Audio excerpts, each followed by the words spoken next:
Halo Sobat Shippers, kembali lagi bersama kami di Biorsip. Di video kali ini kita akan membahas materi pada KD 3.4, yaitu menganalisis proses pembelahan sel sebagai dasar penurunan sifat dari induk kepada keturunannya berdasarkan pengamatan. Nah, untuk tujuan pembelajarannya, yang pertama, peserta didik mampu menjelaskan tujuan, proses atau tahapan, hasil, dan tempat berlangsungnya mitosis dan meiosis berdasarkan literatur. Nah, untuk yang kedua, peserta didik dapat membandingkan tujuan, proses atau tahapan, hasil, dan tempat berlangsungnya antara mitosis dan meiosis. Sobat Shippers, pernah gak sih kalian bertanya kenapa ya kita bisa bertambah tinggi dan semakin tua?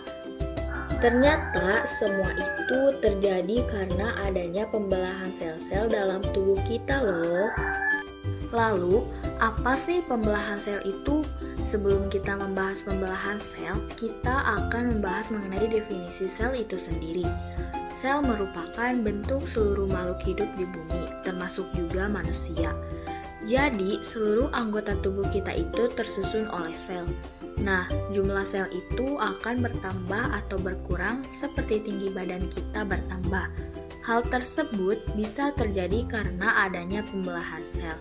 Pembelahan sel adalah proses reproduksi yang dilakukan oleh sel. Proses ini dilakukan dengan menduplikasi seluruh isi sel untuk membentuk anak sel baru dengan membelah diri. Ada dua jenis pembelahan sel yang terjadi pada manusia dan organisme multiseluler lainnya, yaitu pembelahan mitosis dan meiosis. Sebelum membahas mengenai pembelahan mitosis dan meiosis, kalian tahu gak sih apa tujuan pembelahan sel? Nah, pada organisme multiseluler seperti manusia, hewan, dan tumbuhan, selain membantu proses reproduksi, pembelahan sel juga bertujuan untuk pertumbuhan, perkembangan, dan pemeliharaan jaringan. Sedangkan pada organisme uniseluler seperti bakteri dan alga, pembelahan sel bertujuan untuk reproduksi atau perbanyakan diri. Nah, untuk pembelahan yang pertama yaitu pembelahan sel secara mitosis. Mitosis adalah proses pembelahan sel yang terjadi pada sel tubuh sebagai proses pembelahan sel induk yang menghasilkan dua sel anak yang memiliki keidentikan gen.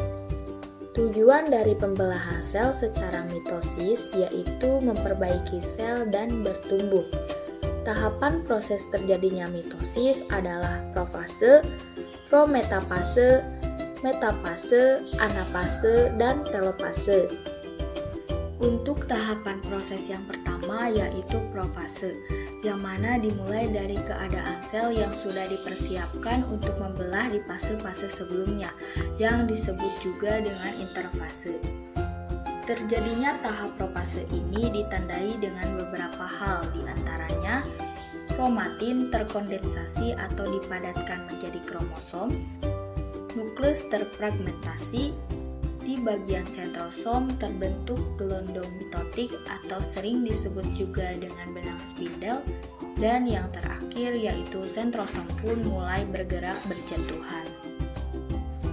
Tahapan yang kedua yaitu metafase, yang mana pada tahapan ini ditandai dengan beberapa hal berikut. Yang pertama, sentrosom sudah berada di masing-masing kutub. Yang kedua, kromosom berjajar di garis ekuator atau lempeng metafase. Dan yang terakhir, kinetokor sudah ditempeli oleh benang spindel. Pada tahap yang ketiga yaitu tahap anafase. Pada tahap ini merupakan tahap pemisahan karena pada tahap ini kromosom yang berjajar tadi memisahkan masing-masing kromatidnya dan menuju ke sentrosom melalui jalur benang spindel. Masing-masing kutub pun akhirnya mendapatkan jumlah kromosom atau kromatid yang sama. Untuk tahapan yang terakhir yaitu telopase dan sitokinesis. Nah, dalam fase ini terjadi pembelahan sel menjadi dua, bahkan sudah hampir selesai. Fase ini ditandai dengan beberapa hal berikut, di antaranya kromosom telah sampai di kutubnya masing-masing, benang spindel pun mulai menghilang dan membran inti sel juga mulai terbentuk. Selanjutnya, kromosom mulai menipis lagi dan menjadi kromatin. Nah, pada tahap telopase ini juga terjadi sitokinesis, yaitu pembagian sitoplasma. Untuk pembelahan selanjutnya yaitu pembelahan sel secara meiosis. Nah, Sobat Cipers, meiosis itu merupakan pembelahan pada gamet atau sel kelamin yang menghasilkan jumlah kromosom setengahnya, atau bisa disebut juga dengan haploid. Nah, pada pembelahan meiosis ini terjadi melalui 2 kali periode pembelahan, yaitu meiosis 1 dan meiosis 2. Pada meiosis 1, pembelahan itu terjadi secara reduksi, di mana jumlah kromosom anak yang dihasilkan setengah dari jumlah kromosom induknya. Nah, pada periode pembelahan meiosis 1 ada beberapa tahap, di antaranya yang pertama profase 1, di mana pada profase 1 ini kromosom memendek dan menebal serta kromosom homolog saling berdekatan. Tahap ini umumnya berlangsung lama karena dibagi menjadi 5 fase yang berbeda-beda. Untuk tahap yang kedua yaitu metafase 1. Pada tahap ini, kromosom homolog mulai tersusun rapi di bagian ekuator. Di dalam metafase 1, kromosom tersusun di atas lempeng metafase. Selain itu, serat spindel pun mulai menempel pada 2 sentromer di masing-masing kromosom homolog. Pada tahap yang ketiga, yaitu tahap anafase 1, di mana pada tahap ini kromosom homolog akan bergerak menuju kutub yang berlawanan akibat tarikan dari benang gelondong. Selain itu juga akan terjadi reduksi atau pengurangan dari kromosom.